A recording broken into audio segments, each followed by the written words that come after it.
Respect means treating others the way you want to be treated. It means listening when someone is talking, using kind words, and taking care of our classroom, our school, and our friends. Respect isn't just for teachers or adults, it is for everyone, our classmates, younger students, and even ourselves.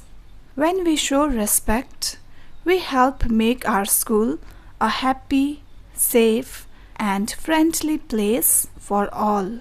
So, today, let's remember to use kind words, to listen when others speak, to take care of our space, and always treat others with kindness. Let us be respectful today and every day. Have a respectful and awesome day ahead. Thank you.